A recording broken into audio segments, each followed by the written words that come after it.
Where's the clicker? We need the clicker. I haven't been on with the clicker. There it is. We're Fantastic. pros. We're pros. Hey, Griff, how are you doing? Very good. Right, well, welcome to our view on investment, insight and growth in the restaurant market. And why are we here? We're a design business historically, 20 years of developing hotel, restaurant, bar design. It's not just about design. It's about much more thought and development. So that's what we want to talk to you about, is what we see from our perspectives in our studios in London, in Dubai, in Bangkok, and Miami. Our business is about conceptualizing, strategizing, and developing new experiences, new restaurant experiences. And we've got to develop those with exceptional value. Our team of 65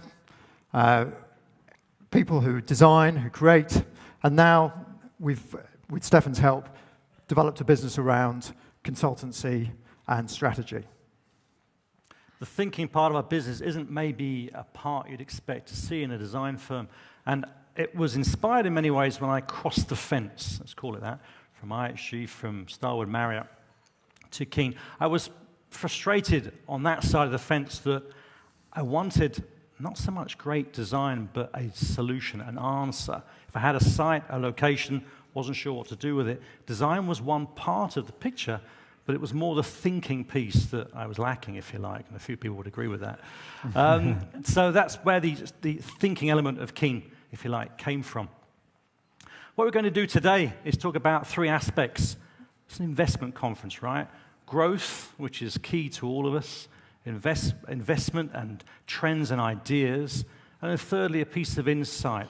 We'll try and match David from TrendWatch's insight, but we're restaurant guys, right? We're simple restaurant guys. We'll do our best, but we have some insight to share with you.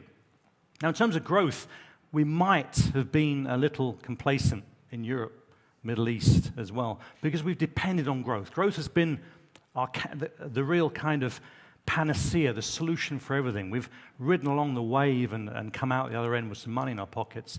We can't depend on that in the future anymore. Things are changing.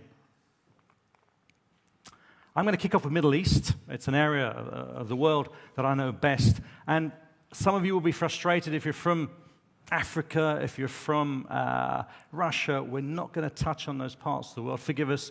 We're going to focus on Middle East.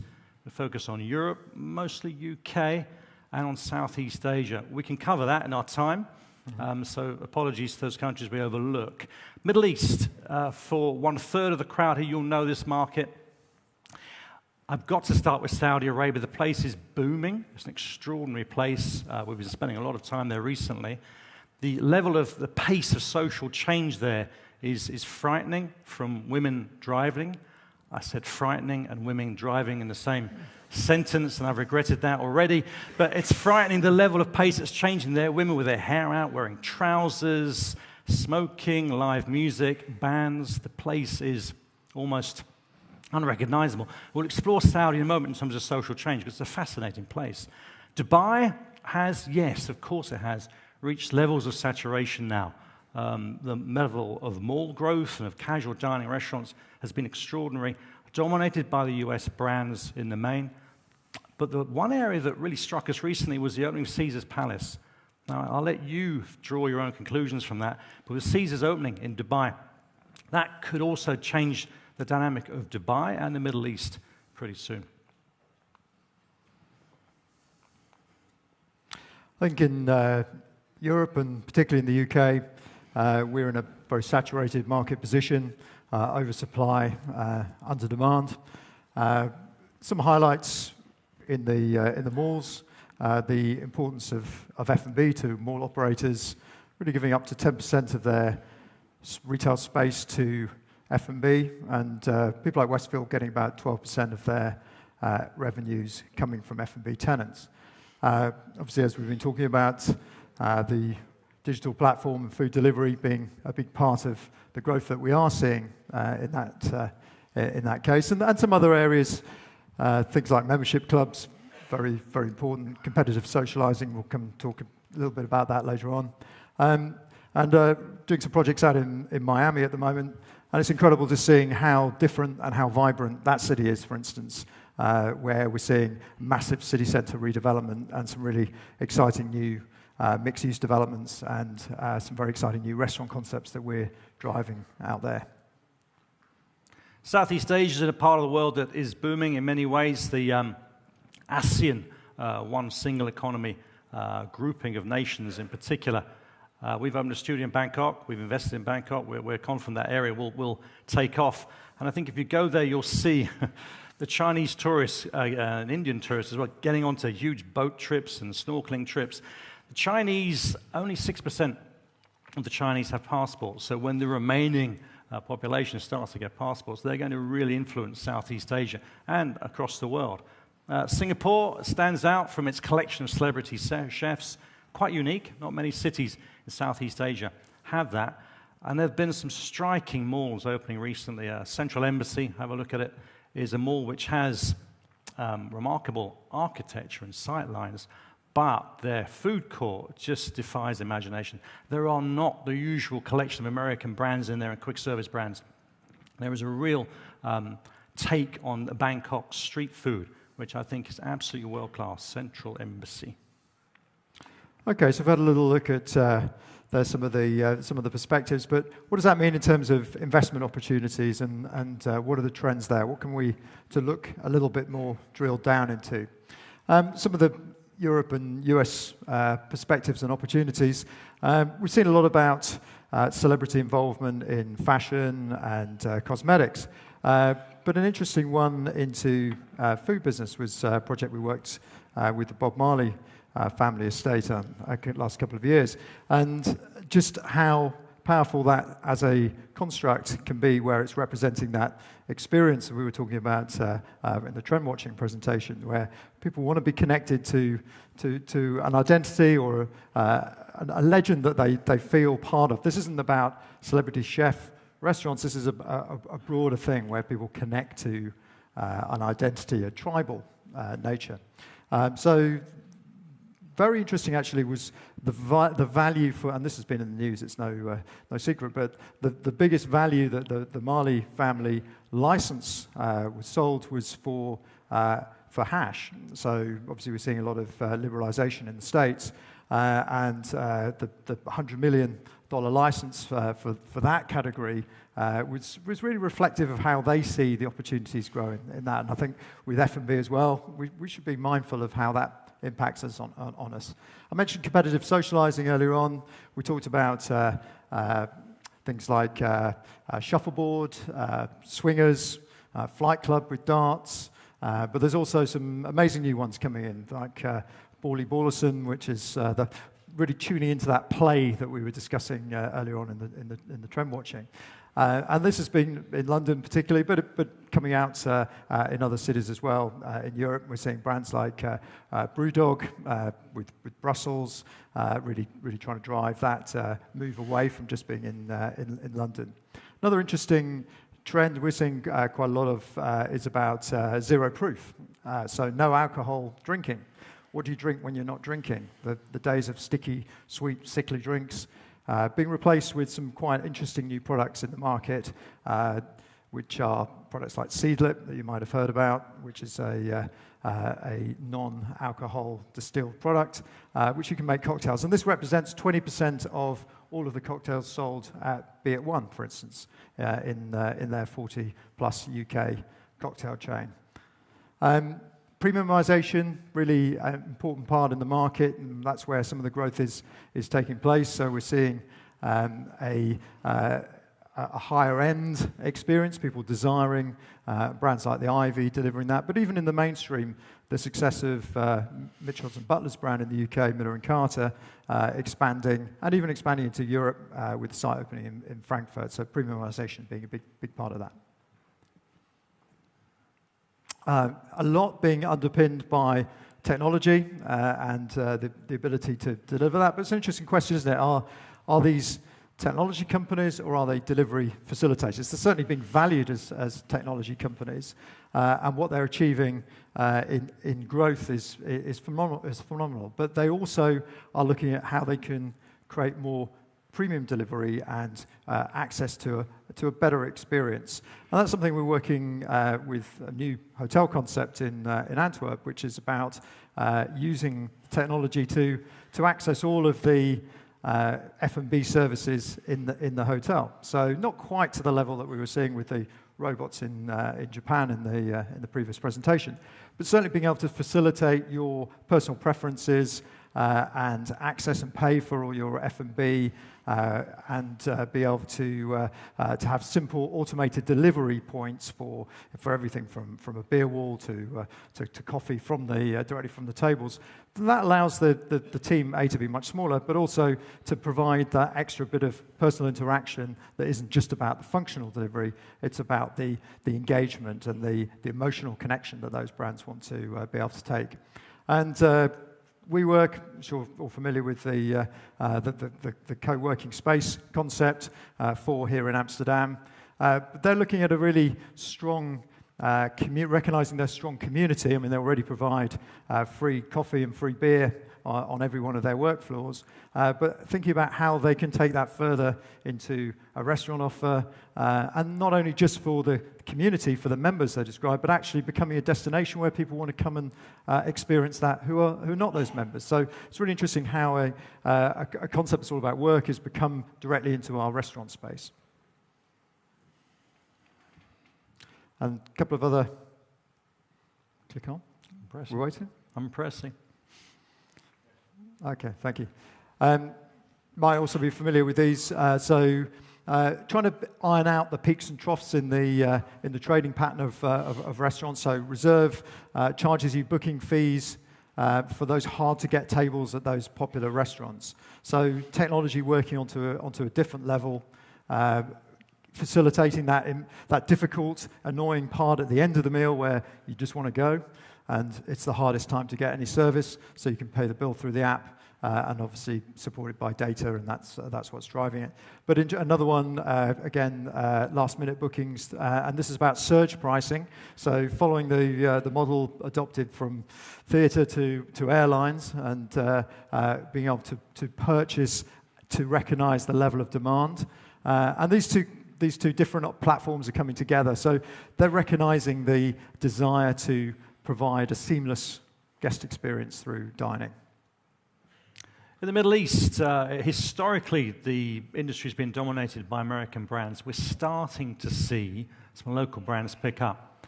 Now, I emphasize it's a very small proportion. It's not a huge proportion, but at last we're starting to see it. Kuwait, which was where the gold car was from before, has been the home of a number of pretty cool concepts, including B&F and Madison's and Dose, the coffee shop. Even Saudi as well. With all, you get the impression that Saudi is a very restrictive society, but actually the entrepreneurialism is flourishing there. And Hamburgini is a brand that we're keeping a close eye on. In other parts of the Middle East, Duncan Fraser-Smith will tell you about MasterChef, which we're really excited about. It's a wonderful addition to the Dubai landscape, and he'll tell you all about that in his session coming up. The gentleman on the top right, you'll recognize that Turkish chap chucking the salt around. Nusret has been a phenomenon in Dubai. I think the root of its success, incredibly, isn't great food, great service, great design, or this guy. It's because it's expensive. And they love being seen spending money. It is the most extraordinary experience. It's a $200 meal, and it's because it's expensive, that what creates the cachet and the appeal. Some brands out of Dubai are now going global, which is great, or at least expanding. So Roya and Nusret are two examples that have come from the Middle East, and Roya now is opened in London, a wonderful Turkish concept. So we're seeing opportunities in the Middle East that are spurred by local entrepreneurialism. I think with time we're going to see more of that, particularly in Saudi. In Southeast Asia, they never had the large amount of American brands. So the investment opportunities there tend to reside in Japanese and Korean food. Those two themes, if you like, dominate the malls there. And then also what we get excited about, particularly in Bangkok, is the level of the risks that they take. These concepts on the screen here show 2 or 3 concepts that are that push it, that are really quite ambitious. The cost of entry is low in Bangkok, so you can take risks. Your payroll costs are low, your property costs are low. So that's a market more than Singapore or Hong Kong, where some quite radical things are happening. Dessert bars are worth keeping an eye on as well. I'm certainly a huge fan. After You is a fabulous brand. And basically, it's a piece of snow with sugar on it, but you're still going to pay $10 for it, but it's fantastic. We promised you some insight, so Jeremy? In the UK market particularly, I think we're seeing some brands that consistently are performing strongly, that are bucking the trends in the mainstream of the market. Franco Manca at 26% growth on a strong curve, but good higher level single-digit growth from Nando's, Coat, and Bill's, and Wagamama well performing. US fastest growing brand is Mod Pizza, one of our clients. They've got a very interesting story, both in terms of riding the personalization trend. It's the ultimate make line where you can develop your own exact perfect pizza, but also about who they employ. And I think this sort of, again, picks up on some of those Village Square territories we were talking about a little bit earlier on. So they offer employment opportunities to people they call second chances. So people might have a tough start in life. They might have been in trouble. They might have come from difficult backgrounds, and really use them to work and develop their career opportunities. And that's something that the customers really engage with. And from a design perspective, it's a story that we're looking to tell, both in terms of the interior design, but also the narrative through communications. And those stories are very compelling and very engaging, much more than the pizza reason for being there. So there's something emotionally beyond that people are excited about. Also, experience and experiential, big part of the narrative around any dining out experience, but also taking it to new levels of sensory. This Cabin in the Woods is something we did with Absolute, which is about experiencing the raw elements of what Absolute offers as a brand and really defining that. And whilst that's only for a brand ambassador and a PR perspective, what it does do is allow that to radiate out and those brand stories to become very important and significant.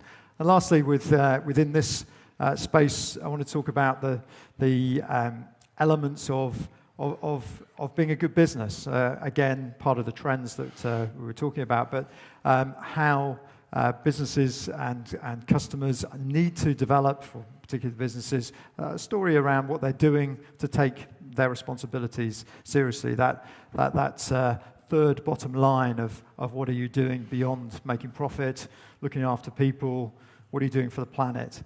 And organisations like the Sustainable Restaurant Association, very, very powerful in driving that.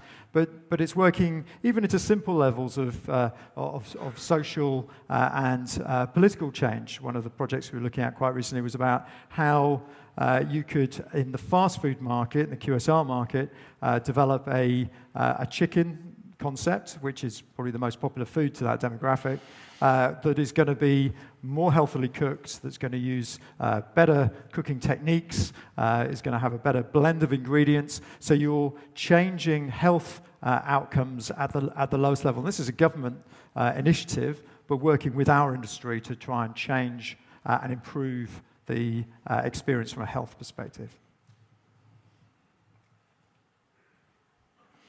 Pressing the button. I'm pretty sure I'm pressing the button. I'm still pressing the button. Thank you. There we go. Southeast Asia. Oh, we skipped Middle East. Thank you very much. Back one, please, to Middle East. Thank you very much. Insight. Yes, Deliveroo, dark kitchens, a big feature of Middle East, and it's picking up. More saturation, certainly in Dubai. But I'm going to return to Saudi, if I may. Saudi has what they call giga projects. You've heard of mega projects. These are giga projects. Neom is a science fiction city which will be launched in the next 4 or 5 years. There are 2 or 3 other projects, including Al Widyan, which we're working on now. And with these projects, maybe they've learned a lesson from Dubai. In each case, they're stopping and thinking. And in our role with Widyan, We are master planning their F&B, so we're running numbers, running the stats to work out exactly what space they need, what kinds of F&B concepts they need, instead of the architect, bless him, drawing it and then filling in the space, which tends to happen globally. So that master planning methodology is something we're applying in Al Widyan. And Saudi is different from other countries because Saudi is 95% Saudi. Dubai has an incredible mix of expats. So the Saudis are in there for the long game. They're there forever, and they're investing in their future. And there's a document called the 2030 Vision, which is a bit Big Brother. It's a bit frightening, but every aspect of life is a number. So the number of times you go to the gym, the number of times you have a coffee, the number of Michelin stars that Saudi will have within 5 to 10 years. There's a number in that 500-page document. So I kind of like that. It's a little scary, but it's laid out a social plan and a path for the country to follow. Southeast Asia, perhaps not as controlled as that, but again, in terms of insight, being China ready, being India ready are key aspects.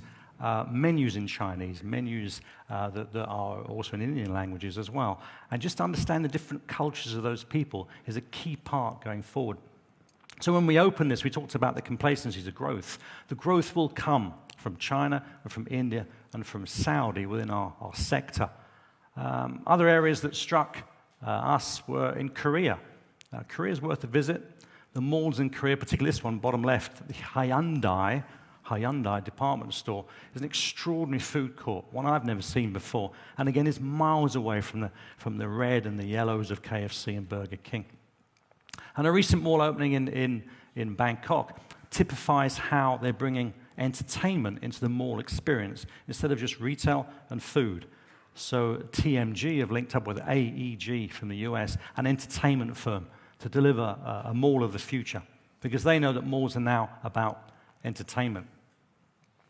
When David talked about trend watching, we thought, okay, we'll have a look at this. We're going to, rather ambitiously, as a bunch of restaurant guys, talk about sociology, okay? Very brave. And that timescale on the bottom could be even braver. But what we want to do is pick out the social changes that have happened, that have changed our industry as well.